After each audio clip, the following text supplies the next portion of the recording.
శ్రీ సత్యసాయి దివ్య చరిత్ర నిత్యపారాయణ గ్రంథము 29వ అధ్యాయము. అంశాలు: సాయి సూక్తి, సాయి దర్శనం, సర్వదేవ దర్శనం, స్వామి దర్శన విధానం. సాయి సూక్తి: సూక్ష్మమైనట్టి అణువున సూక్ష్మమగుచు మేటి వస్తువునందున మేటియగుచు అంతటను సర్వసాక్షియై అలరునట్టి ఆత్మయే బ్రహ్మ, బ్రహ్మయే ఆత్మయగును అంటారు బాబా. ఆత్మ పదార్థం మనం ఊహించగలిగిన లేక పొందగలిగిన అతి సూక్ష్మ కణం కన్నా సూక్ష్మమైనది. అదే మాదిరి అత్యంత మహోత్తరమైన దానికన్నా కూడా మహోత్తరమైనది కూడా, అనగా విశ్వమంతా వ్యాప్తి అయి ఉన్నది ఈ శక్తియే. సర్వానికి తానే సాక్షి అయి ఉంటుంది. భగవంతునికి ఎవరు సాక్షి కారు, భగవంతునికి ఎవరూ సాక్షి కారు. ఆ శక్తినే వ్యక్తిలో లేదా వస్తువులో వ్యక్తమైనప్పుడు వ్యక్తాత్మ అంటాం. విశ్వవ్యాపిత ఆత్మతత్వాన్ని బ్రహ్మం అంటాం. ఆ ఇరువురు వేరు కాదు, ఒకటే సుమ.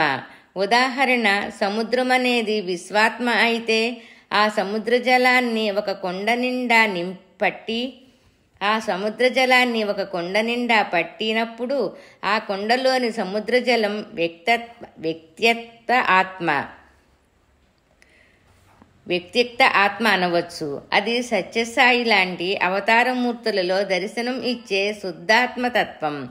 సత్యసాయి అలాంటి ఆత్మస్వరూపం. అయితే మనబోటి వారి స్థితి ఏమిటి అన్న ప్రశ్న ఉదయిస్తుంది. స్వామి కూడా అంటూ ఉంటారు, మీరు కూడా భగవత్స్వరూపులే, కానీ మీకు ఆ విషయం తెలియదు అని. దీనికి ఉదాహరణ, ఆ కొండలోని సముద్ర జలంలో ఇతర మలినాలు అంటే కామ, క్రోధ, లోభ, మోహ, మద, మాత్సర్యాది గుణాలతోనూ లేక గుణత్రయ భావనతోనూ ఈషణత్రయాలతోనూ కలిసి ఉన్నాయనుకుంటే ఆ స్థితి మామూలు మానవ స్థితి. స్వామి దర్శన, స్పర్శన, సంభాషణ వల్ల, వారిని అనుసరించడం వల్ల ఇవి క్రమంగా బలం కోల్పోయి తాను పూర్ణ ఆత్మస్వరూపుడు అన్న అనుభూతిని పొందే స్థితి లభ్యం అవుతుంది. సాయి దర్శనం సర్వదేవ దర్శనం. స్వామి సాక్షాత్తు భగవంతుడు కాబట్టి దేవతలు కూడా అఖిలాండ కోటి బ్రహ్మాండ నాయకుడైన బాబా దర్శనానికి వచ్చేవారు.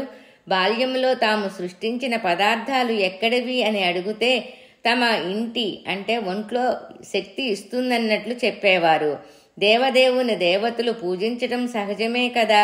షిరిడీబాబా భక్తురాలైన గాలి శారదాదేవి పెద్దబొట్టు పుటపర్తిలో షిరిడీ సాయియే సత్యసాయిగా అవతరించారని తెలుసుకొని స్వామి సన్నిధికి చేరుకుంది. ఆమె ప్రతిరోజు కొండపైన ఉన్న వటవృక్షం క్రింద జపం చేసుకునేది. ఒకరోజు తెల్లవారుజామున ధ్యానం చేస్తూ మధ్యలో ఆమె ప్రశాంతి నిలయం వైపు చూసేసరికి స్వామి మందిరం గోపురం పైనుండి శ్వేత వస్త్రాలు ధరించిన కొందరు దేవతలు గాలిలో హేళగా కదులుతూ మందిరం తూర్పు కొండల వైపు నుండి ఆకాశం వైపు వెళ్లటం స్పష్టంగా చూసింది. ఆసక్తి ఆపుకోలేక తెల్లవారుగానే బాబా వద్దకు వెళ్లి, బాబా, దేవతలు మీ దర్శనం చేసుకుని వెళ్ళుట నేను చూచాను అన్నది. అప్పుడు మందస్మిత వదనంతో స్వామి అవును అని ఒప్పుకున్నారు. సాయి దర్శన విధానం. ప్రతినిత్యం ఉదయం సాయి దర్శన విధానం. ప్రతినిత్యం ఉదయం, సాయం సమయాలలో క్రమం తప్పక సంవత్సరాలుగా స్వామి తమ దివ్య దర్శన ఫలాన్ని భక్తులకు అందిస్తున్నారు. ప్రొఫెసర్ బోరాన్స్కీ ఫోటోల ద్వారా స్వామి దర్శనం వల్ల ఎట్టి ప్రభావం ఉత్పన్నమయ్యి భక్తులను మేలు చేకూరుతుందో తెలిసిందే కదా. ఇట్టి మహోత్తర దర్శనం ద్వారా సంపూర్ణమైన ఫలాన్ని పొందాలనుకున్నప్పుడు భక్తులు ఎట్టి జాగ్రత్తలు తీసుకోవాలో అన్న సందేహం కలుగుతుంది.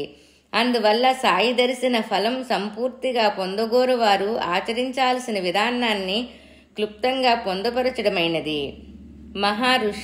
మహారుష్యాదులను దేవతలను కూడా తప్పింపచేసేది స్వామి దర్శనం. పిండి కొద్దీ రొట్లే అన్నట్లుగా శ్రద్ధాభక్తుల కొద్దీ స్వామి దర్శన ఫలం ఉంటుంది.